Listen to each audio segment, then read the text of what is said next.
Survivor Specialist John and McKenna are back, and we are ready to rewind this episode of 45. John, let's get into it. How'd you like this episode overall? We have such a weird job this week with this episode because it's kind of the same episode we covered last week. Mm-hmm. Where like almost the exact same thing happened. We just kind of got the inverse at the end, where Dee didn't tell Austin about the plan to blindside his closest ally, as opposed to Austin telling Dee. So it's a little weird because we're going to be like retreading a bit of the same stuff we talked about last week, but with a bit of a different spin because it kind of has this end result that's different. Yeah. So first thing we get into is Julie and Dee are not friends. Psych, just kidding. They're besties still. Because Dee did tell Julie about the whole idol play, and this is why Dee still voted for Julie, all that. So we kind of have a few examples, not exact examples, but a few examples that kind of relate to this acting, and we're enemies but still best friends. So one that really came to mind for me is Ben in Heroes, Healers, Hustlers, because he plays that whole double agent. I'm going to be with these guys, but tell you all the information and then blindside them, blah, blah, blah, blah, blah.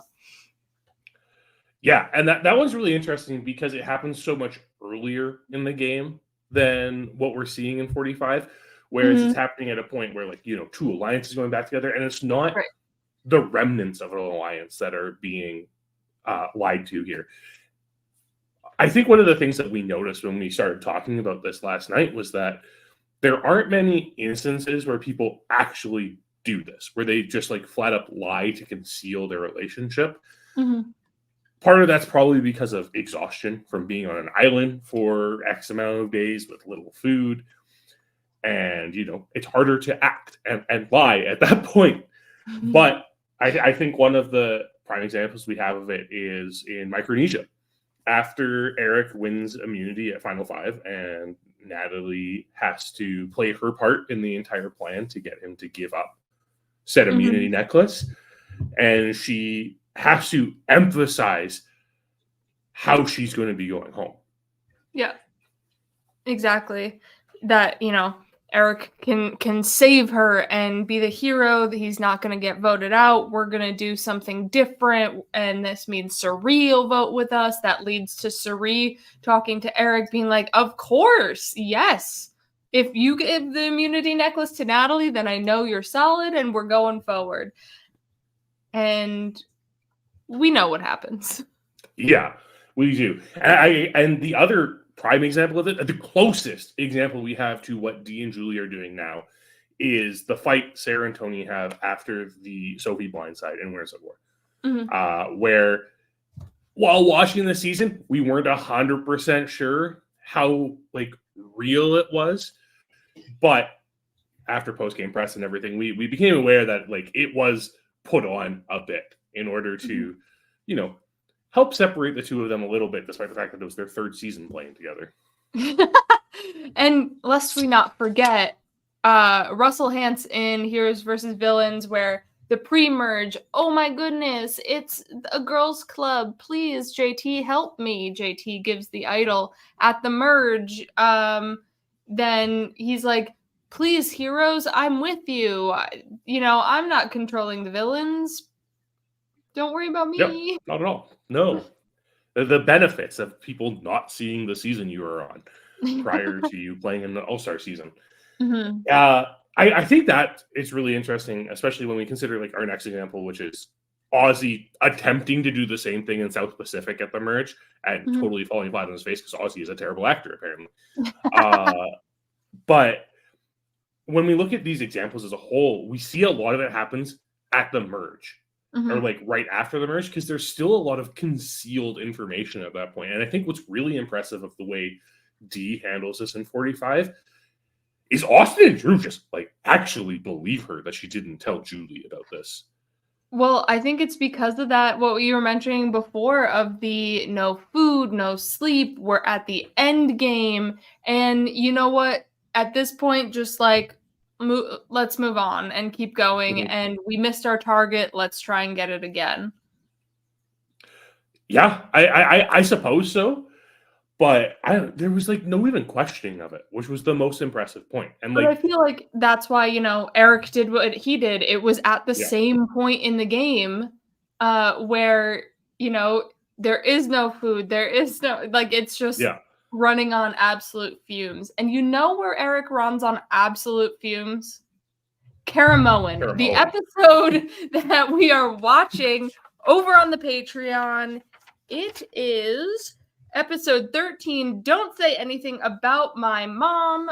So that is Caramoan, episode 13 for the Patreon. That's right. Yeah, I think like the other interesting thing about this point in the game and believing a lie, and why I think it works for D, is because it didn't backfire in any of the re before, right? So there's still Mhm. this veil of the idea of the re before, because Julie votes out Emily here instead, which was like the plan, like the fake plan they were pitching to her anyways. Mhm. It's a point where I think with that sleep deprivation, like starving, all the exhaustion, I think you're at a point where you want to accept the simplest explanation. Yeah, exactly. I think there is that point of just like, yep, all right, let's move on. Yeah. And this leads us into Dee swearing on her family that she didn't know, she didn't tell Julie about anything. And I immediately picked up on this because we have had this happen in the past. We've had Twyla um, like lie on her son, kind of, where people were really ticked off about that, especially in Final Tribal Council. We've had Shane swear on his son and then want to take it back and let me take my swear back on my son about this alliance. And then obviously Tony swearing on anything and everything he could.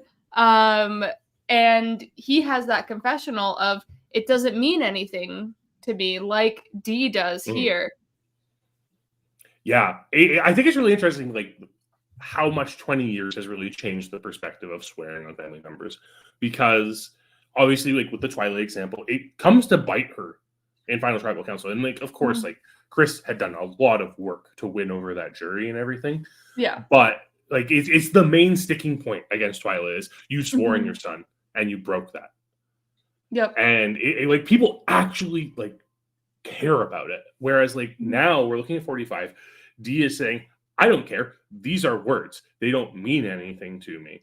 And like she almost has that Johnny Fairplay-esque conversation about it when she's saying they're at home, they're going to be watching this and be like, yeah, you go, D, just like Johnny said with his grandma when he told the grandma lie.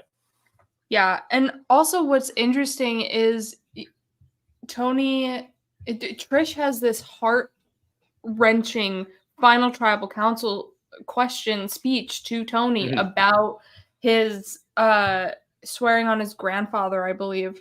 And she's not over it because I feel like that season, while like in the new era, has some old school mindseted people like Mhm. Trish, where it's kind of like stick to the plan, let's stick with our alliance and move forward. And Trish was Tony's number one, and Mhm. taking that back, swearing on his family to his number one, and then blindsiding her, just like it, it rippled.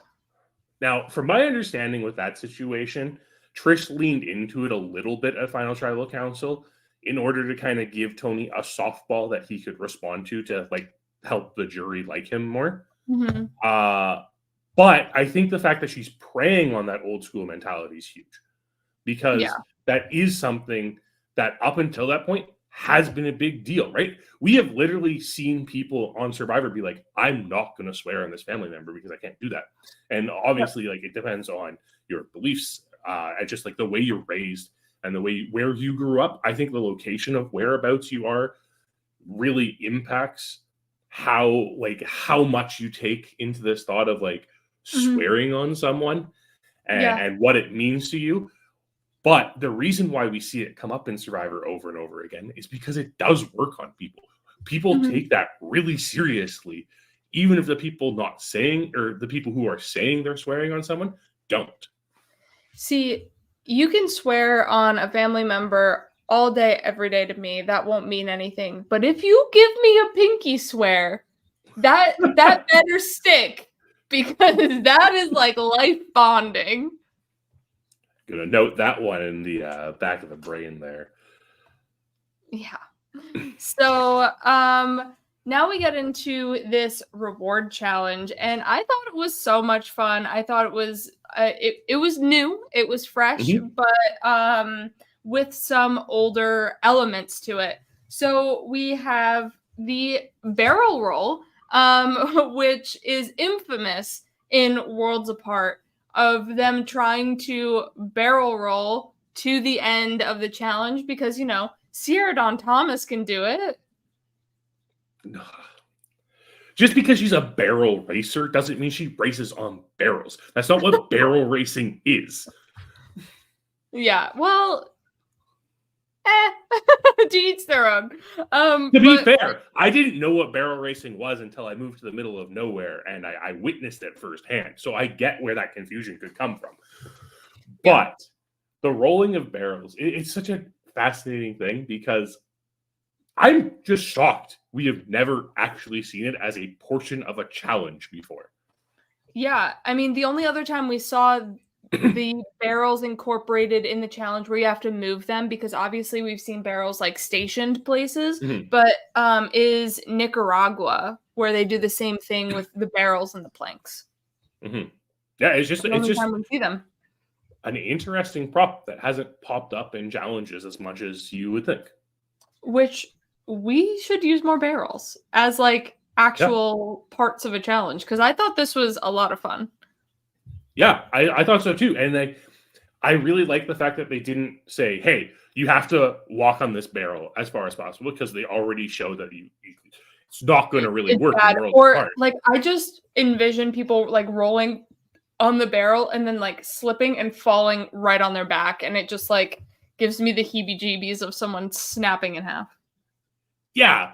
I think like they could incorporate something like the Challenge World Championships did, where they had to roll like those big cement pipes and you had to like stand on the side and turn it. And I think like you could give people that, you know, allow them to come up with that idea on their own. But I think they took it, like they did it nice and simply this time. Having the ropes, having the ropes, having like a clear objective for how they should accomplish this goal. And then the goal is to get to the puzzle. And we see this puzzle first appear in Edge of Extinction.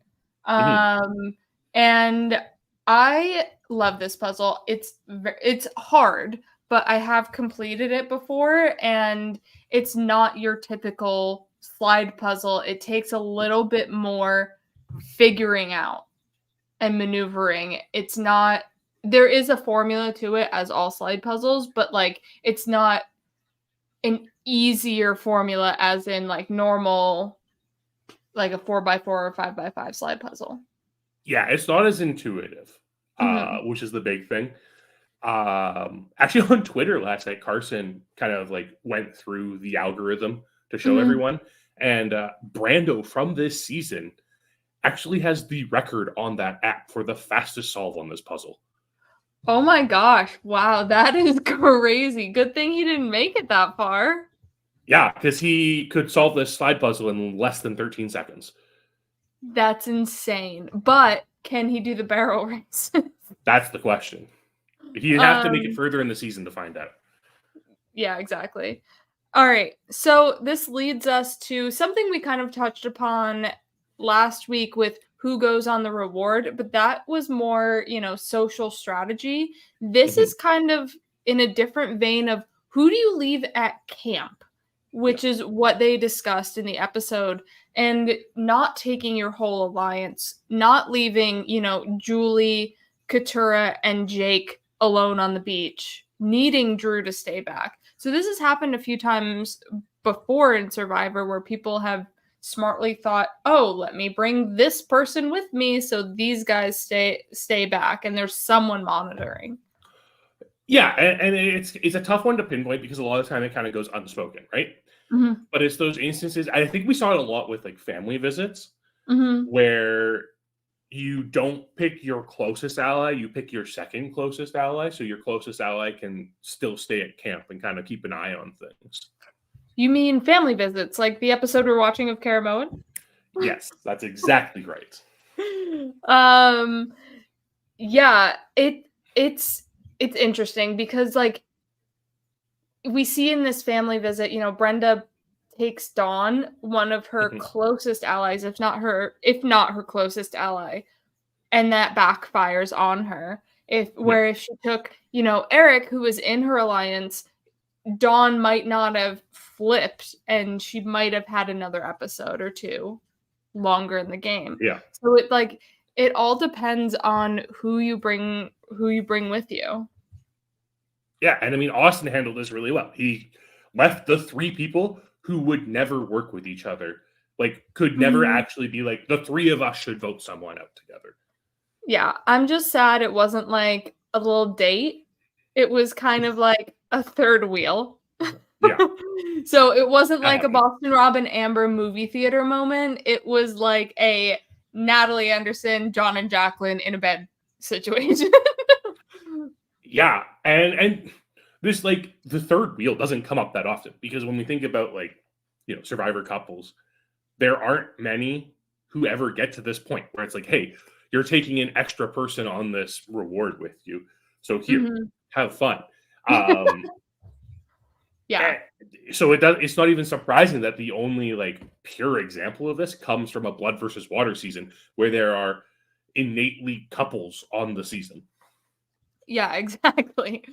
I love the John and Jacqueline Natalie moment because, John is like going through all of this, wine, and his father or grandfather was very into wine and it connects him, and she's just like, this is the worst reward I could have ever been on. This is terrible. Yeah.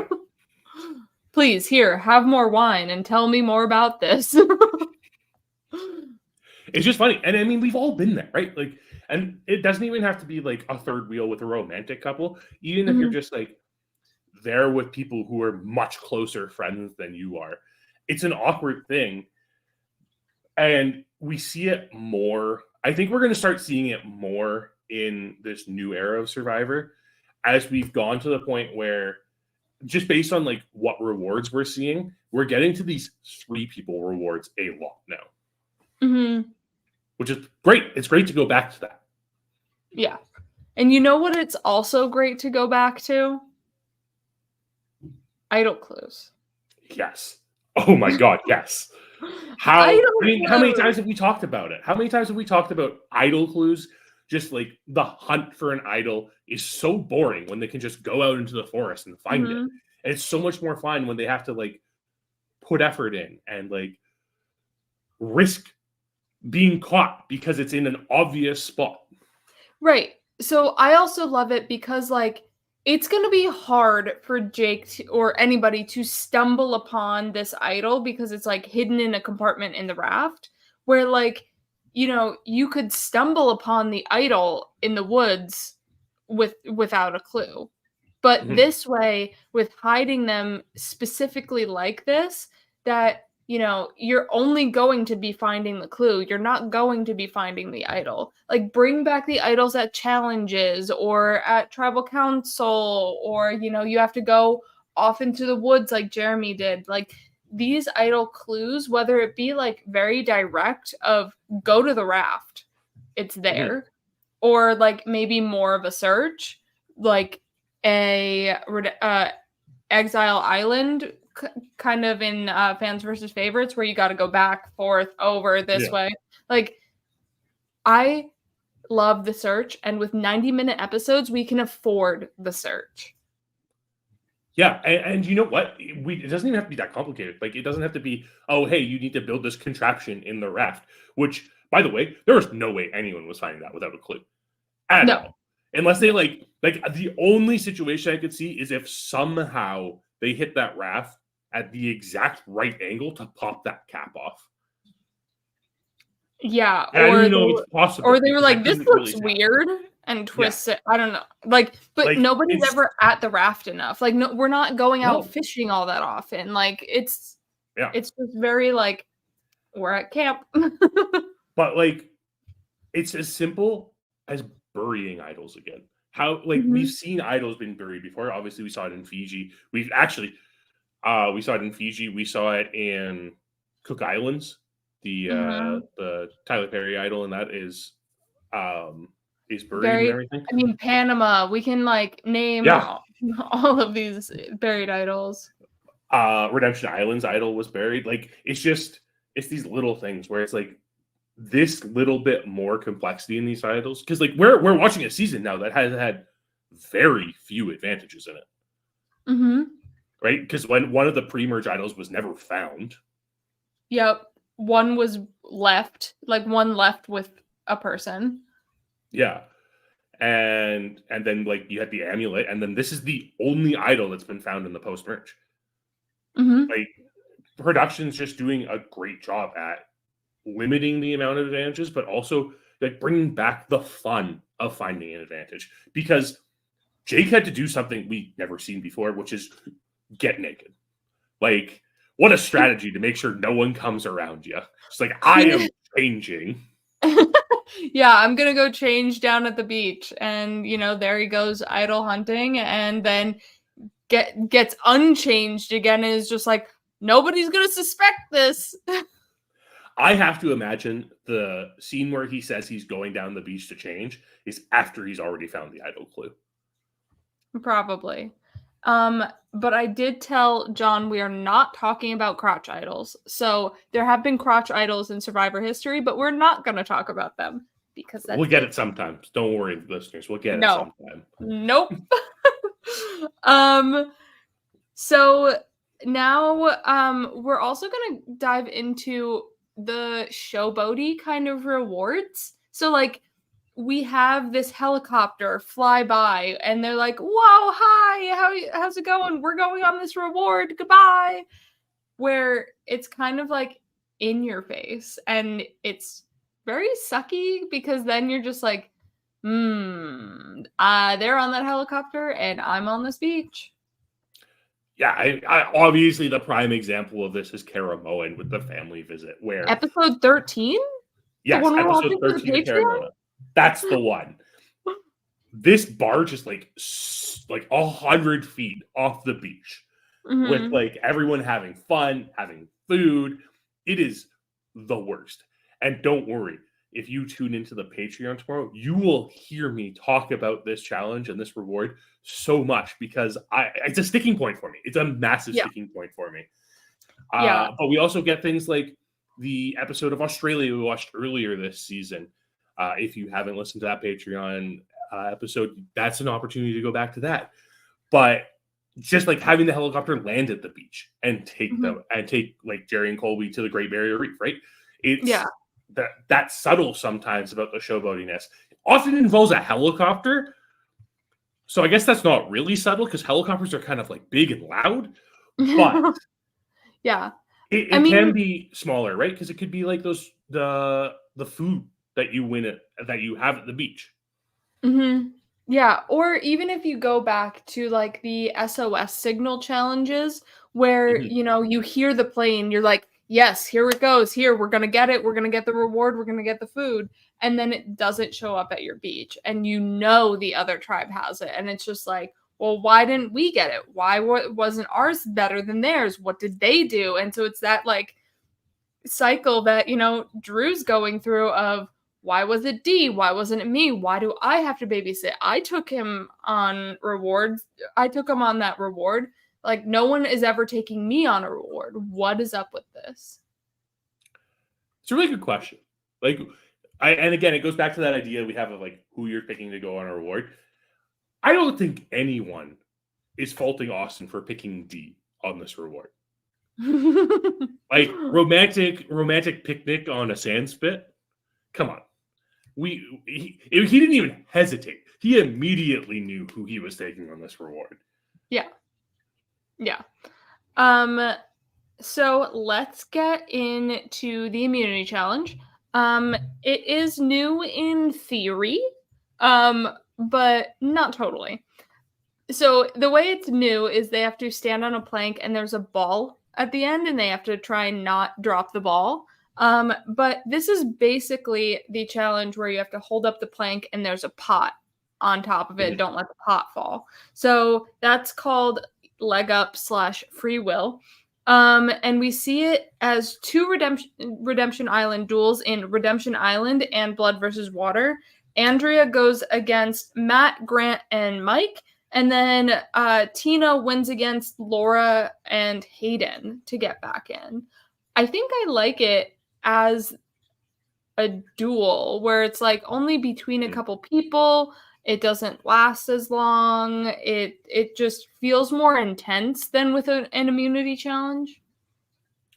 Yeah, and I think I kind of like it as the last duel too, because this is, I think I really like endurance challenges as that last duel to get back in the game, because then it's a testament of will, right? It's a willpower testament.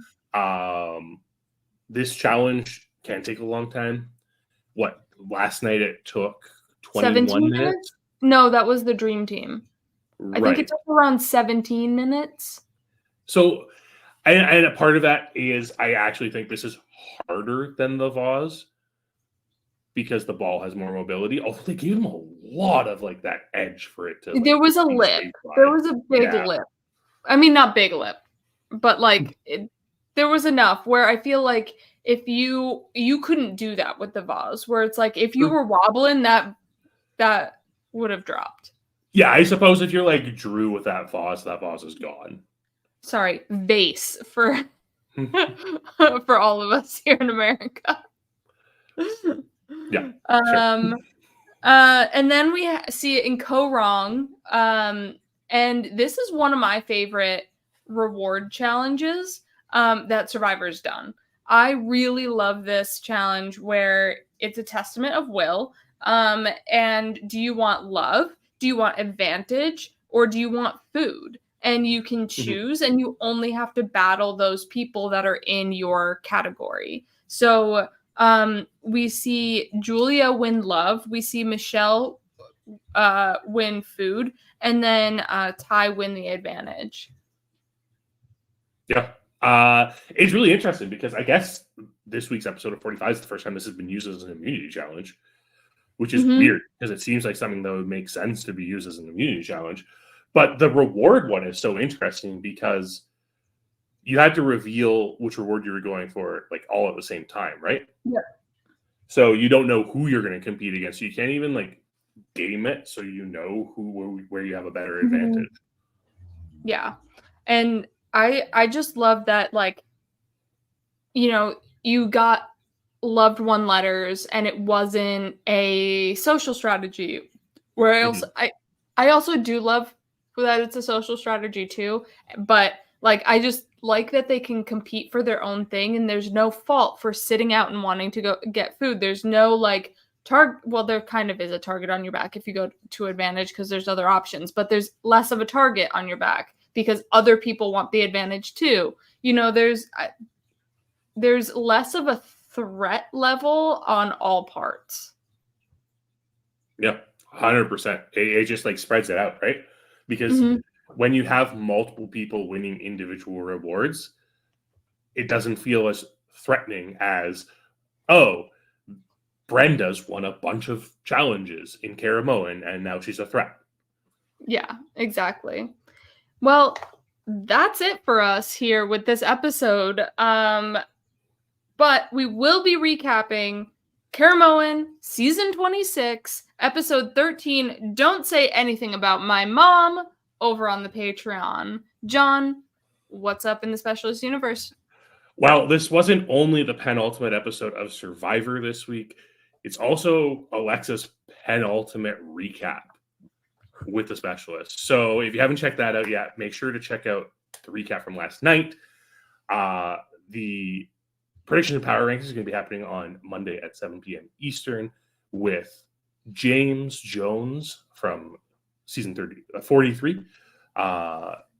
James is a fantastic guest. We love having James. Very insightful. Will be really interesting to see what he thinks going into this finale and who he thinks will take it home. Phil's after show is up on the Patreon for $20 patrons. McKenna and I will be in your Patreon feed tomorrow for you $10 and $20 patrons. And then, of course, it's finale week next week. So stay tuned for that. If you like, Phil and Will have been recapping Surviving Barstool. That finale also premiered last night. So stay tuned for that. Phil and I are going to be talking. Celestina and I will be back with The Amazing Race soon to recap that finale and the penultimate episode. So we're doing that too. And later tonight, Phil and I are talking Godzilla -1 and Ant-Man and the Wasp. But Godzilla -1 is probably one of the biggest cinematic treats we have had this year. So tune in for that. It'll be a really exciting podcast. Awesome. Well, so check us over on the Patreon tomorrow. Goodbye, everyone. Bye.